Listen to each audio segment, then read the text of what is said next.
Segundo, si lo que queremos es abaratar costos para las familias más pobres particularmente, ¿por qué no en lugar de eliminación de impuestos en la producción, por qué no subsidios al consumo también? Eso también se planteó como un elemento. Porque también la otra manera de hacer los subsidios para países como nosotros, que dependemos del Fondo Monetario Internacional, están eliminados, que es la gran hipocresía, ¿verdad? Mientras los países más ricos pueden subsidiar, ¿verdad? La Unión, toda Europa subsidia y los Estados Unidos subsidian, mientras que aquí o hablas de subsidio, cualquier tipo de subsidio, ¿verdad? Y te agarra el Fondo Monetario y te pega tu nalgada. Jaime, quedo encargado y comprometido de enviarte el documento del Fondo Monetario que dice que en lugar de eliminar impuestos se deberían de dar subsidios al consumo en nuestros países, ¿ok? Quedo comprometido a darte esto para que tú veas que el fondo también habla de subsidios, puede hablar de subsidios, pero son subsidios diferentes, ¿no? Lo que no quiere plantear, y que es parte de un debate económico más grande ahí, es si los subsidios son a la producción o al consumo. Esa es la diferencia, ¿okay? Y lo que argumenta en este caso el Fondo Monetario, precisamente a raíz de la crisis alimentaria, esto lo tuvo un documento hace 3 meses, ¿no? Es que ellos dicen, a ver, antes de que usted empiece a eliminar impuestos y erosionar la base fiscal del Estado, ¿por qué no mejora la asignación del gasto? Esa es otra manera de verlo. O sea, usted quiere proteger a la gente, pobre sobre todo, de que no tenga problemas de alimentación. Bueno, destine subsidios a esa población. En lugar de agarrarse 2 puntos del PIB y quitárselos a la base fiscal, mejore 2 puntos de inversión en la gente más pobre. Ese es el argumento del fondo. Tengo que ir a un corte comercial. Cuando regresamos, vamos a regresar con esta plática con don Fernando Carrera Castro y doctor Julio Francisco Báez Cortés. Ya regresamos.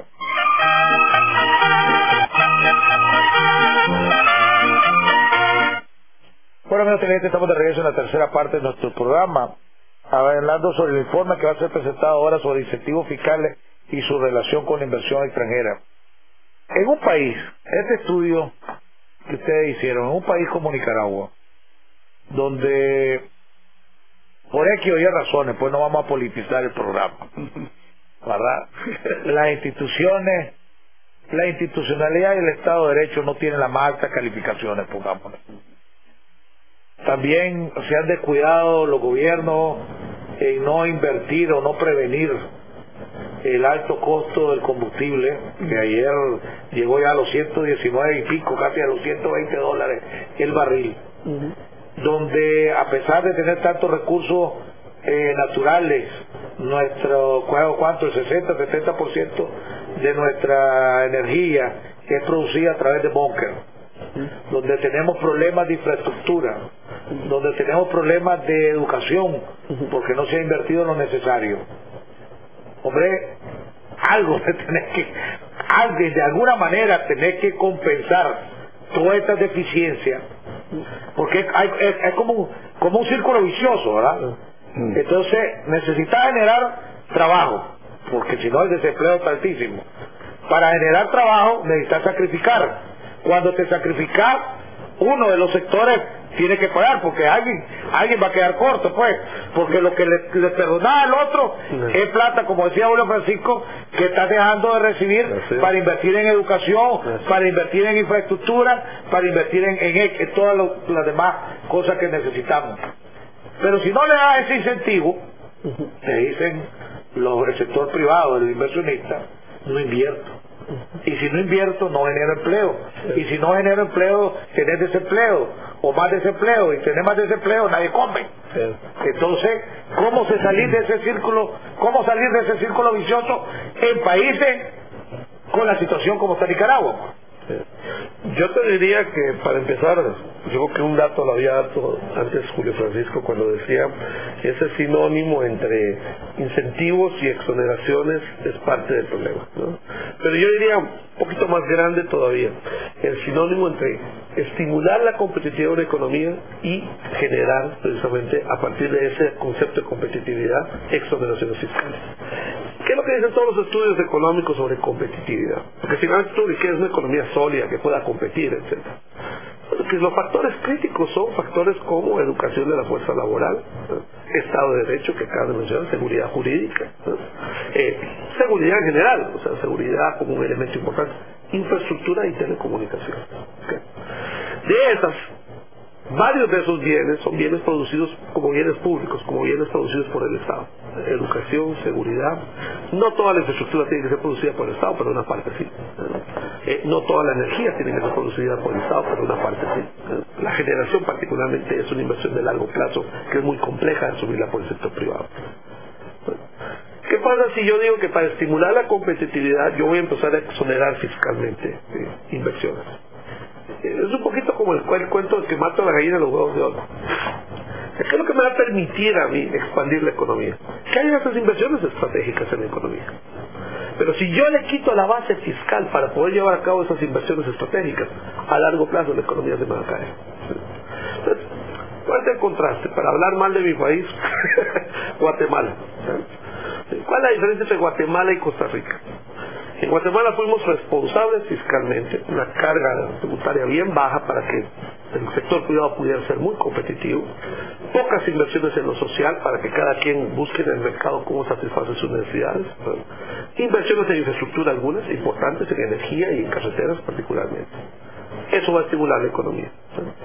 Hoy salimos y decimos, ¿cuál es el ingreso per cápita de Guatemala? Más o menos el 60% de Costa Rica. Okay. ¿Qué hicieron los ticos? Los ticos hicieron lo contrario.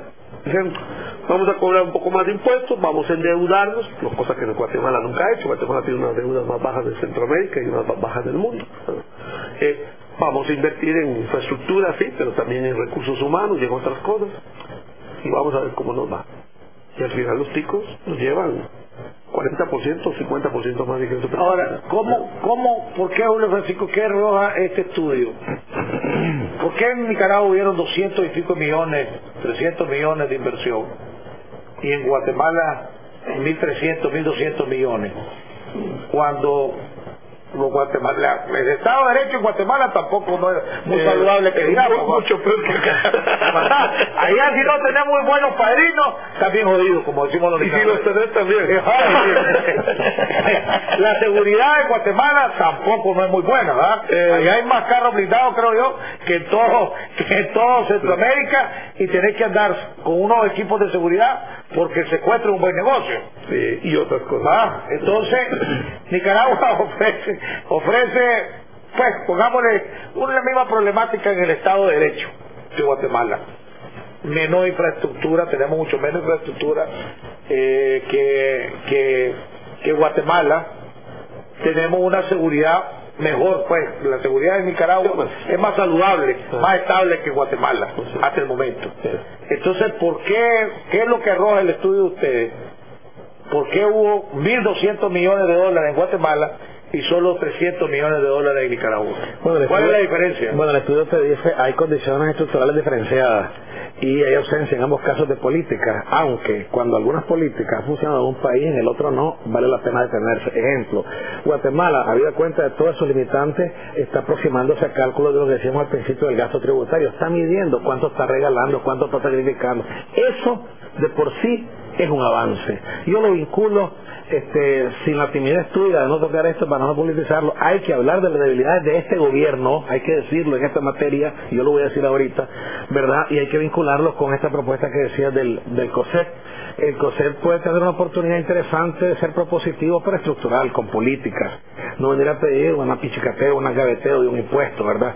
El COSEP tiene que proponer, por ejemplo, una medición de qué está significando por sectores la carga tributaria, ¿verdad?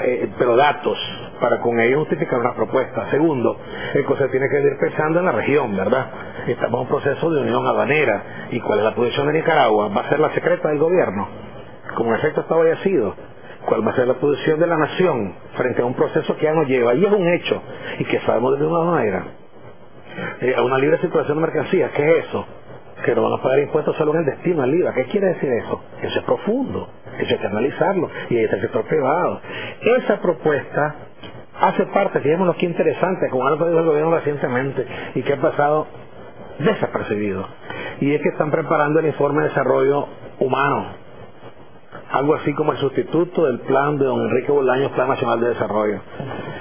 no lo conocemos, no lo valoremos, no lo critiquemos, pero hay que montarse sobre ello. Y si ahí viene una política al menos de mediano plazo, ahí tiene que estar incorporada una política fiscal y tienen que estar incorporadas propuestas desde el sector privado que vayan más allá de que no pague un impuesto para meter una maquinaria, hombre. Ahora, el problema es, bueno, que estamos asumiendo que eso va a ser la propuesta.